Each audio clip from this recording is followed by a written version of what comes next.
What up, chicken nuggets? Welcome to Sports Cards Are Dope. And today I want to talk to you about something called the No PSA 10 Club. That's right, these are cards that refuse to have perfection. So let's chat about it. Here we go.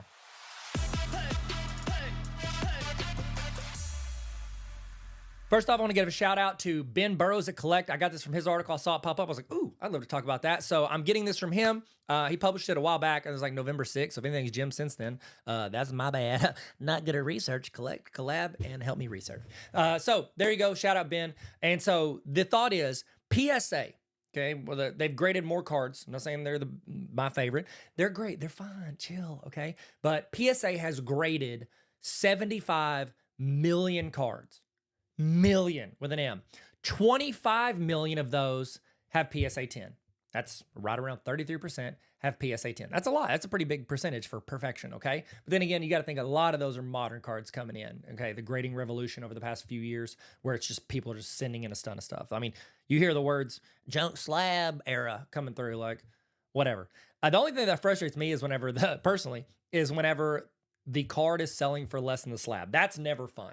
That's a hit. But, you know, it's a risk you take, I guess we're going to do it. So there are some high profile cards that have never, ever gemmed. No PSA 10 exists, okay? So there are 470 cards that have been graded over 1,000 times without a 10, okay? 470 cards have been graded over 1,000 times without a 10.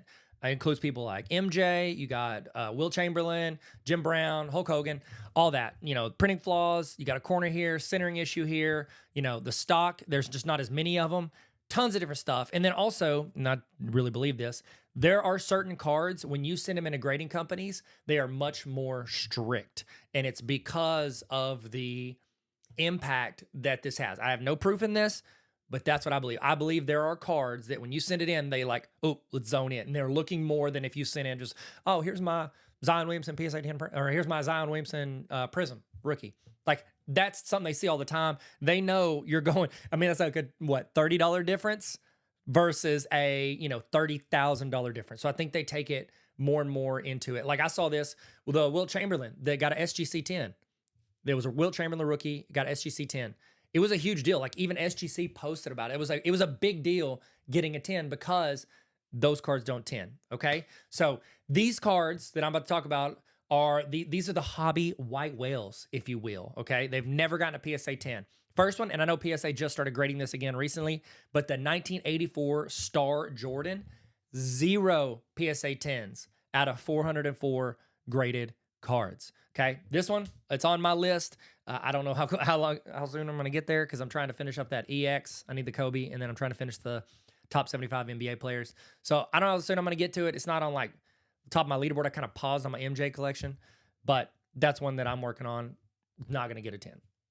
Tough. And again, there's a lot of fakes and duplicates, so it's going to be even more scrutinized than like a regular 10. All right, next one, 1958 Topps Mickey Mantle All-Star. They have graded over 12,000 of these cards.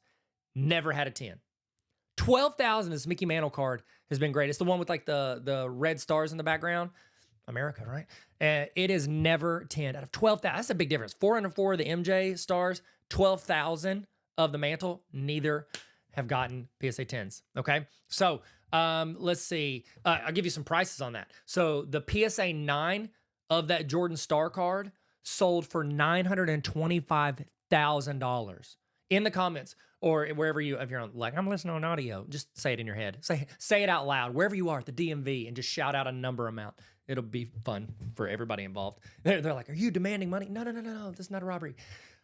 What do you think a PSA 10 of that? If the 9 went for like $925,000, if there was a 10 and it went on auction, I mean, you're looking like, oh my gosh, I would say 5 to 10 million. What do you think? Throw it in the comments if you're on YouTube. Let me know, okay? It's insane. That would be insane, okay? Let's give you another one. So there's a wrestling card, 1982, Hulk Hogan, Andre the Giant, 0 10s.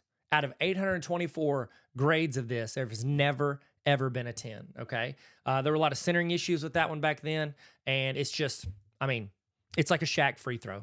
It's not going straight there, okay? It's a little off center, all right? PSA 9, Hulk Hogan auto, still hit like 36K. So the demand for the wrestling card market is still there. So if a 10 ever popped, it would go crazy. All right. Now I'll give you a football one. 1958 Topps Jim Brown. Okay. There's only 6 PSA 9s, 0 10s.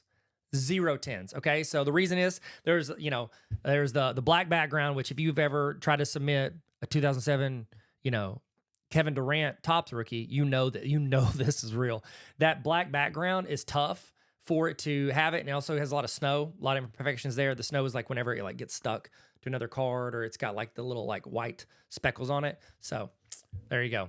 That's PSA 9 of that actually sold for $358,000. Again, there's only 6 of them. So yeah, that would be a huge card if it's a 10. I'm millions easily. All right. Then you got Wilt Chamberlain, that tall boy. Tall boy didn't age well. So, the big card, I've got I got it back there, but it's one of the larger cards. There have been 2,900 plus of these graded, still no 10s. Honestly, I think a big contributor to this is those oversized cards. It's very hard to store it, especially like now it's hard to get cases to cover those cards. Like, how is somebody supposed to keep that when they opened it, back in the, 40, 50 years ago? They opened that pack and they're like, oh, what am I supposed to do with this like mini poster? Like, where am I supposed to put this thing? All right. It's like trying to stick a pizza box in an already full fridge. It's just, you have nowhere to put it. All right. Nowhere to put it. So a PSA 9 of that Wilt card sold for $276,000. So mint, first one comes out, will be crazy. Okay. So I'll give you a modern card that is never 10'd.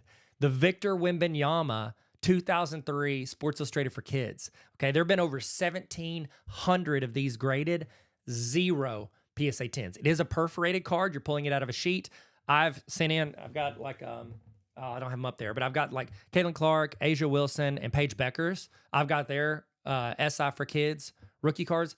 These are modern SI. Like, these are in the past few years. The centering is crazy bad on these cards. Even if you like take them out of the perforation perfectly, it's tough. I mean, I'll give you a hint. This is new ones. The Tiger Woods SI for Kids rookie has aged better than the Victor one. Okay. Still no 10s. All right. Next one, Pete Rose, 1964 Topps, his rookie card, 6,500 over 6,500 have been graded, still no PSA 10s. It had a bunch of print defects, and just like with the Mantles card back in like the 1958 card that we talked about. So a PSA 9 of this Pete sold for $42,000 in October. Okay, it was right after his passing. It was right after he passed away. RIP, my guy. So my thoughts, I'd love to know your thoughts in the comments. Do you think there will ever be a 10 of these cards? If it hadn't been found now, like, who's kept it in condition and not sent it off for grading or seen the value of it? Like, I feel like if people don't know their value now, I don't think they're treating it with a value unless it's just hidden somewhere. Do you think one of these will ever pop up? And if you do, which one do you think we're going to see first? My opinion, I think we'll see the Victor.